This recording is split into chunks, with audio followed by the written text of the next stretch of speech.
go from a function equation to a graph? Let's find out. If our end goal is to graph this equation, where do you start? Well, for graphing our equations, you know we need the mapping rule. But in order to even consider finding the mapping rule, we have to know what our general equation is. Because of this square, I know that this is a quadratic function. So the standard formula for quadratic function is as follows. I notice now it's really easy to identify our a, k, d, and c values parameters. So a is -1, so a reflection along the x-axis. K is 1/3, so a horizontal stretch by a factor of 3. That's the trickiest one. D switches signs, so it's -6, or a horizontal translation, 6 units to the left. And C is 2, or a vertical translation, 2 units up. If you want to learn how to describe transformations in words, feel free to check out my previous video in the description box down below. Now we can produce our mapping rule, which is unique for each individual question or equation. All you have to do is plug in your a, k, d, and c values. So the first one is always the most difficult, as it is x divided by k. So x divided by 1/3 is the same as x times the reciprocal, or x times 3. So instead of writing a really complicated fraction, I'm going to write 3x minus 6, comma. For the y component, we have ay, so -y, plus 2. And that is our mapping rule. Now, using our parent points, we can go ahead and find our transformed or our new points. In order to learn how to find our parent points, check out my previous video in the description box. But in order to find our parent points, we have to know what is the parent graph. And because of this square, we know that the parent graph is y equals x squared. So I'm going to go ahead and write my critical parent original points, all different words for the same thing. So I'm choosing my x values, and in order to find my y values, I'm going to square the x values.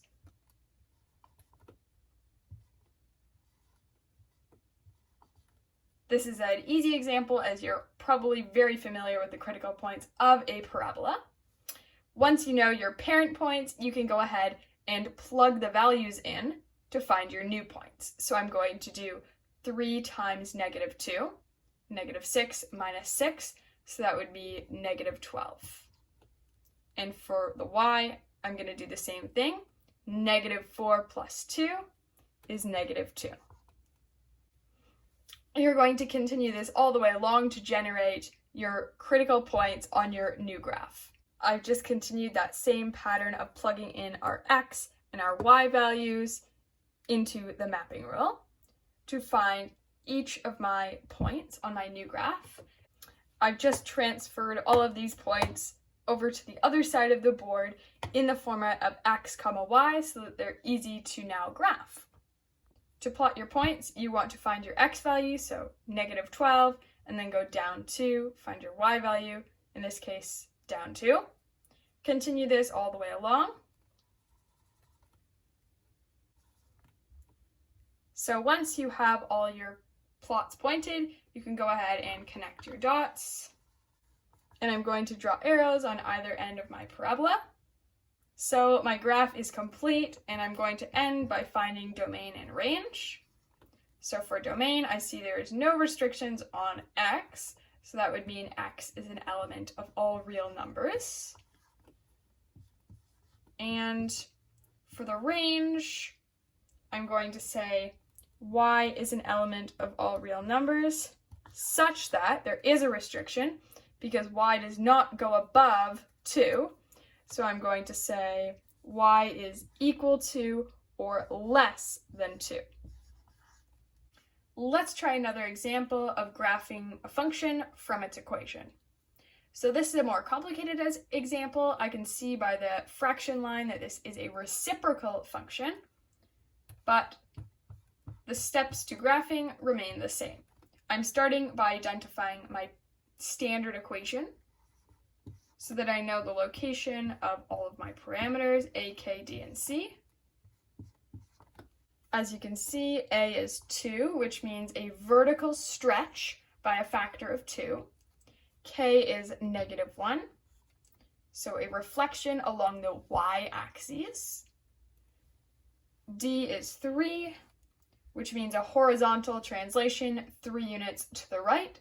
And C, of course, is 4, so a vertical translation 4 units up. Next, we can plug our numbers in order to find our unique mapping rule. So for the first one, x divided by -1 is the same as saying -x, or -1 times x, plus 3, comma, and for the y component, it is 2y plus 4. Next, we need to use our parent points to find our transformed graph, or transformed points, I should say. So our parent graph, since the fraction line, we know it's the reciprocal function, which is y equals 1 over x. So I'm picking my x values, -2, -1, 0, 1, and 2, and I plug them into the equation to find my parent or original y values. So that gives me -1/2, -1, undefined, so I'm just going to put n/a, not available, 1 and 1/2. In order to find my new points on my transformed graph, all I have to do is plug them in. For the first example, -2, that would just be 2 plus 3 would be 5, and -1/2 times 2 would just be -1, plus 4 would be 3. I'm going to continue this, plugging in my x values and finding my y values. These are the points that I got, and before I continue, I just wanted to point out 2 things. Knowing what my parent graph actually looks like, I know that it has 2 asymptotes, a vertical asymptote and a horizontal asymptote. And when we're graphing, now that we have our points, you also have to know where your asymptotes are so you know where to extend your lines, because you aren't going to find every single point on the graph. You just want to find the critical points and then connect the dots. So your vertical asymptote is always x equals d, and your horizontal asymptote is always y equals c. This is an equation, so our d value we said was 3 in this case, so our vertical asymptote is going to be x equals 3, and our c value is 4, so our horizontal asymptote is y equals 4. So I've just gone ahead and transferred all this information to the side of my board and put it in the format of coordinates, so x comma y, so it's easy to graph. And notice I didn't include the point 3 undefined, and the reason for that is, first of all, I can't graph it, but the reason I can't graph it is because there's a vertical asymptote, and an asymptote, of course, is just a line that the graph never crosses through. Now, before I plot my points, I'm going to draw my asymptotes. These are typically done using a dotted line. And so this is my vertical asymptote at x equals 3 and y equals 4. I have my horizontal asymptote. Perfect. And now for my points, I'm just going to find my y, or my x. So 1, 2, 3, 4, 5, and then find the y value, up 3. And I'm just going to continue doing this.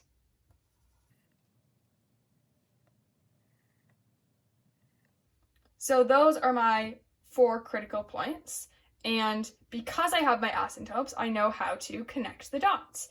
And I also know what my parent graph looks like.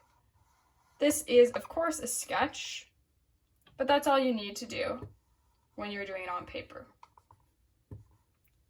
There we go. And that is our graph. Now, if we want to go ahead and do the extra step of finding domain and range, this is really easy for a reciprocal function. So domain is x is an element of all real numbers, meaning there are no restrictions except for one. What is that one? X cannot equal 3. As you can see, on this side it goes to the negative, and on this side it goes like positive infinity, but it'll never actually hit 3. And for range, it's very similar. Y is an element of all real numbers, such that, what's the only thing that y can never equal? Well, it's the asymptote. Y equals not 4. And we're done. I hope you learned something new. Please like and subscribe for more videos like this.